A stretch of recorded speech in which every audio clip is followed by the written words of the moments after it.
All right, welcome to Western Civilization. This is our opening lecture.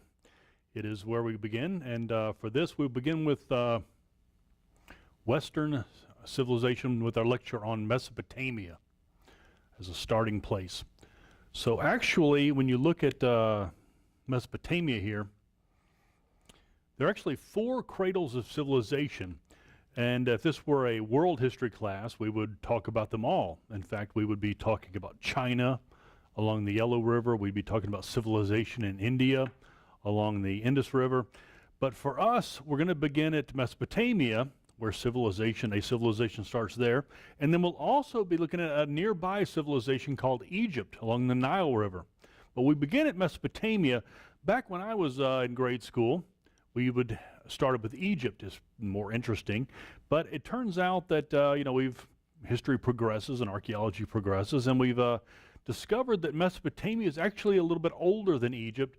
The writing in Mesopotamia begins at about 4000 BC. Egypt a little bit later than that, in the 3000s BC. So let's begin. We need to look at a map. Maps are really important in my class, and so when I put one up here, you need to be aware of what's happening here, what we're looking at here. These 2 cradles of civilization, Mesopotamia and Egypt, are really quite near each other. This is the Red Sea here. This is the Arabian Peninsula. These 2 rivers here form Mesopotamia, and then here's the Nile. They're right near each other, not too far away. Not connected, though, and we'll talk about that later. But we begin with Mesopotamia, this area up here by the present-day Persian Gulf. And what the word itself means, it's a Greek word. When the Greeks will come here later, Alexander the Great will conquer this. The Greeks will look at it and say, well, these 2 rivers, that's where everything is. It's between these 2 rivers. And the Greek word Mesopotamia, between the rivers, the middle of these 2 rivers. And the 2 rivers, you do need to know them. They're the Tigris and Euphrates. The Tigris here and Euphrates dumping out, starting up here in present-day Turkey and then dumping out in the Persian Gulf. So between these 2 rivers was a cradle of civilization, really a Garden of Eden, if you will. So between these 2 rivers, Mesopotamia, the Tigris and Euphrates rivers. The source is important. It begins up in the mountains of Asia Minor, and then they dump out a long way away in the Persian Gulf. What's important is they bring a lot of silt with them. The beauty of rivers, besides fresh water and a passageway, is that they bring down silt. They bring soil from upriver, downriver, and it deposits on the side of the river, especially if it's a slow-moving river. So these great silt deposits provide the area between these 2 rivers as a very fertile area between Mesopotamia, so like a Garden of Eden. And it's actually more than that. Mesopotamia actually is more than just, the fertile area is more than just Mesopotamia. It's actually forms a crescent shape, and I'll show you a map here in a second of the crescent, which is Mesopotamia and further than that, extending south down along the Mediterranean coast. Let's look at the map here, the Fertile Crescent. This is Mesopotamia here, the land between these 2 rivers, and then the Fertile Crescent forms this crescent shape here from Mesopotamia down along the Mediterranean coastline here, present-day Syria and Israel. So it's this area all the way to the Persian Gulf, this curve, this crescent-shaped area. Mesopotamia is a part of that. So let's talk about the fertility. This area is extremely fertile. You may not view it that way today, but again, times have changed over the last 6,000 years. So the area was very fertile, but had a problem with floods. And the problem with the flooding is that the rivers would begin up in modern-day Turkey, and that's where the rain would fall, and then the people who living in Mesopotamia wouldn't actually see the rain maybe, but they would see the result of the rain in catastrophic flooding. The floods would be catastrophic. Not a nice rising of the river, but a sudden rise of the river without any warning. So you would have to be on guard for this constantly, that you're living in a flood zone. It could kill you. So it takes them thousands of years. You're drawn there because of the fertility, but it would take you thousands of years to learn to control the rivers. So how do you do it? You learn to build up levees. I'm from Louisiana. We have lots of levees there along the bayous, and so you've got to keep the water in a spot, keep it away from the people and the crops, building up levees. And of course, then you'd also want to drain the low spots, drain these swamps, fill them in. to give you more ground and get rid of mosquitoes if you can. And then you'll need to learn to get the water out of the river into your crops. You know, water can be good and water can be bad. Water is bad where you don't want it, but you need it into your crops. And so the gradual process of irrigating your crops. What happens in Mesopotamia is going to be the arrival of city-states. Instead of just people scattered out, they tend to hunch together in cities which will be independent, what we call a city-state, a city that is its own state. And then they would build up a wall. You would do this probably for several reasons: to keep the water out, to keep invaders out. So we have city-states. They're independent city-states. And we've done a lot of archaeology here, and we see that these earliest ones aren't connected to each other. They're near each other, but not connected. And there are lots of them down there. For instance, Lagash, Ur, Uruk, the list goes on and on. There's 10 or 20 cities, and some of them are gone, but some of them we have found. And so we lump them all together because this time period from 4000 BC, when civilization is just starting, they're independent city-states, but we kind of lump it all together, and we'll call them Sumerians. The area, they called the area Sumer, so we kind of call them Sumerians. You know, we get to pick the name. We don't know what they called themselves. They probably called themselves by their city. And then we look at what they've got there. Their building material is mud bricks. In fact, even today, soldiers who've come back from Iraq will say, hey, we saw these people making these mud bricks. It was the material in the dawn of civilization. It's the material they use today. They pack this mud into a rectangular form and then leave it out to dry in the sun, and you make these good mud bricks with them. They're quite good building material, like a cinder block. And then as you start to settle in and you grow your crops, and not everybody, after a while, not everyone has to work to supply food, you start getting a specialization of labor. Some people need to work the crops. Other people will be mud brick builders, or roofers, or street makers, or clothes makers. Specialization of labor. One of these eventually will be a person in charge of writing, keeping records, and that happens about 4000 BC. And then one of the things we like to try to praise them for what's happening here, and one of the praiseworthy things is the engineering. You really see some interesting things that they do with these mud bricks. They learn to make arches. Now, an arch to you might not be a big deal. You probably see them all the time if you go to McDonald's, for instance. But to actually build an arch in your building is quite complex. If you were to stack bricks together, and you want to make a doorway and windows, the best way to do it is just to stack up, leave a space for the door or the window, and then put a piece of wood across the top, and then keep building from there as a window or a door. An archway is kind of unnecessary. It's a way of stacking the bricks such that they begin to meet at the top, and they press against each other, holding each other up. You don't need something across the top. The bricks will hold themselves up. And then from there, you can go on and have them in 360 degrees such that they form a dome, such that the bricks are above your head, held up by nothing. They're just held up by the pressure of the other bricks. It's impressive. Let's give credit there. One of the things that we found in the city of Ur, when archaeologists investigated the city of Ur, that's quite a great find there, they found this thing right here, and we call it a royal standard. We actually don't know what it was.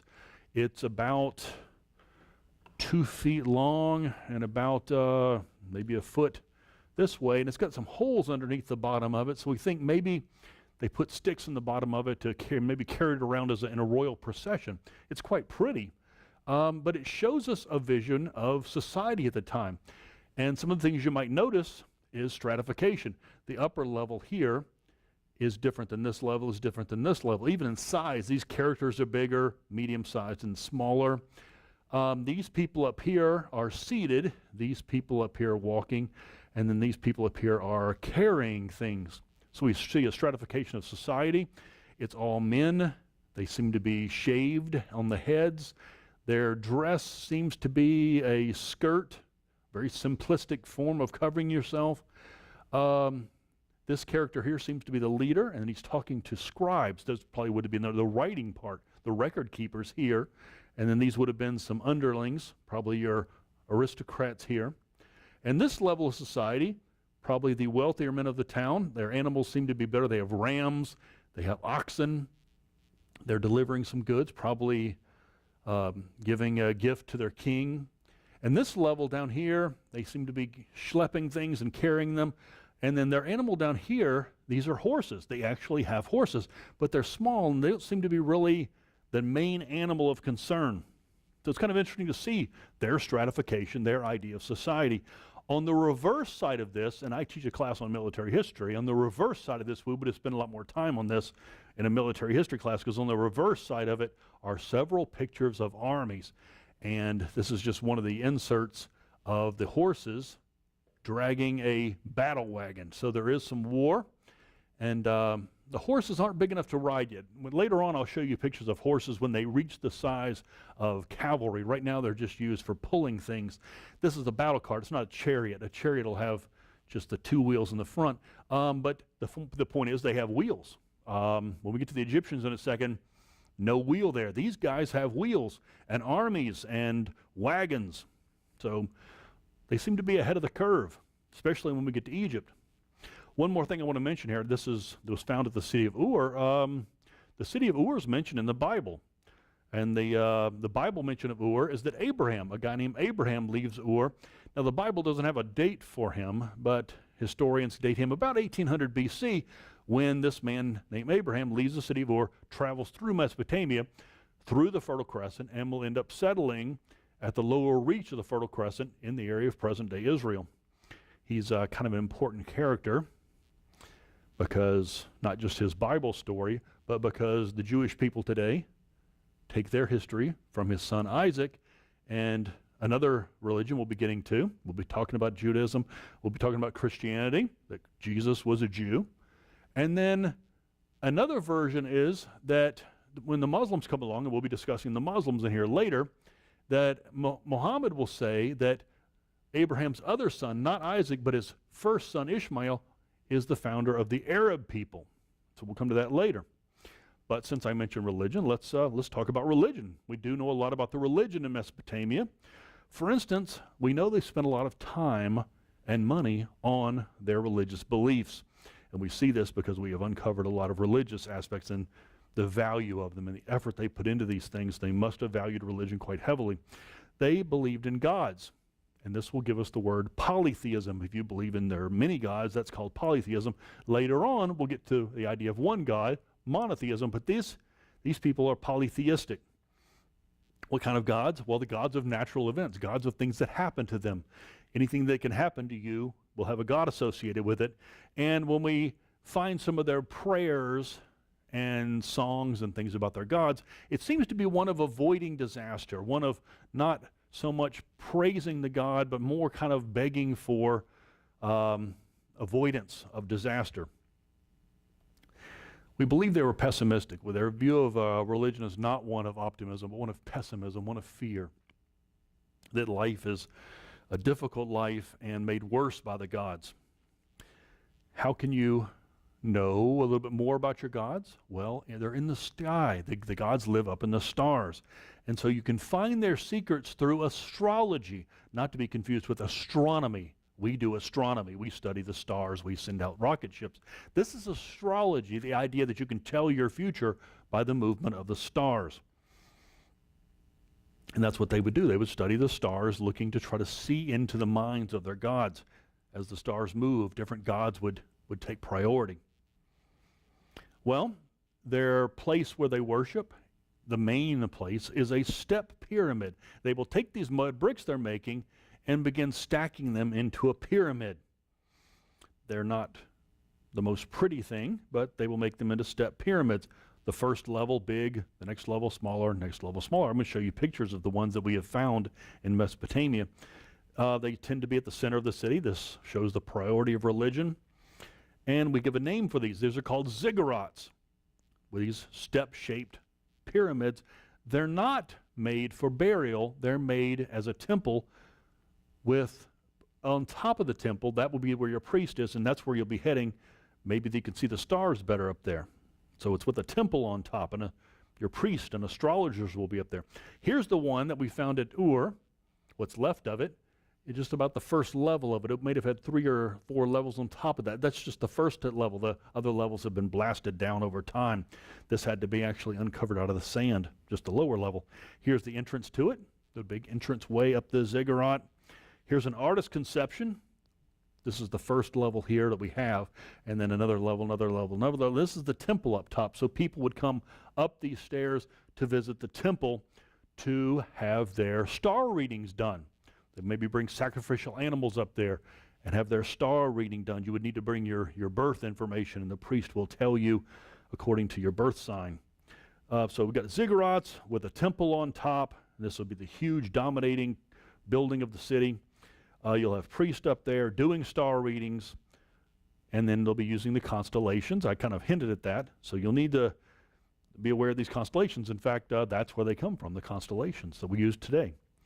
And you will need to bring some money with you. This is not done for free. The priests are up there to provide you this, but you'll need to bring money, and then also you bring these animals for animal sacrifices. And then also parts of the animal can be used for divination.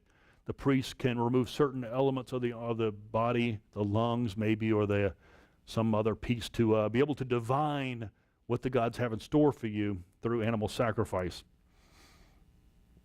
Another thing we think maybe kind of on a side note of ziggurats is it might have served also a purpose for city defense. A last gasp, as if your city would fail to invaders, is to flee to the ziggurat. Could also maybe help you against floods. If the flood waters come over the wall, then people would flee to the ziggurat.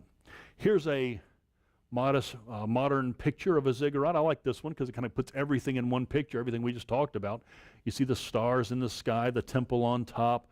Some of the levels might have had some agriculture going on. In fact, later on, the Hanging Gardens of Babylon was called that because of the gardening going on. You see the same looking people that I showed you in the Standard of Ur.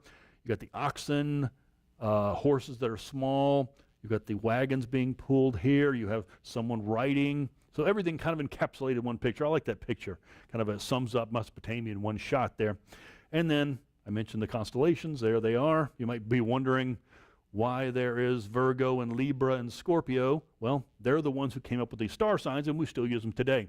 I will warn you, if you spend money for this kind of stuff, I will have to reprimand you. If you do it for fun, sure, why not? But please don't base your life on the star signs. So it's okay for the Mesopotamians, but we hope you're beyond that now. There's also a Bible mention of a ziggurat, building a ziggurat example in the Bible. The Tower of Babel is mentioned in the Bible, that they were building a ziggurat that got too big. Probably a common occurrence. Your ziggurat's falling down. Something went wrong. We've actually found some of the idols in their temples. We're not sure if these are images of the gods or images of the priests. The fact that they're staring upward probably means that these are priests. Again, with the dress, some of them have shaved heads, others of them have long beards. There's a woman, got an image of a woman there. It's interesting to look at what they look like. They're priests or they're gods. And here's a close-up of a man with a beard, probably a scribe. He probably had a tablet in his hand. This is probably a scribe. This would have been a pretty important part of society, a man who can keep records. He would have been pretty close to the king, pretty close to wealthy people. And just one more thing, I do want to mention aliens. You can't get away without mentioning aliens. These little things were found, part of a game, who knows? But if you like to believe in alien conspiracies, you can begin from the very beginning. And I do have to say, I play around with the alien conspiracies, and as a college student, please don't do that. I'm just simply doing this for fun. It just turns out that in history, whenever there's something comes along that we have trouble explaining, a lot of people reach for the alien conspiracy right off the bat. And I just let you know that as an educated person, please don't do that.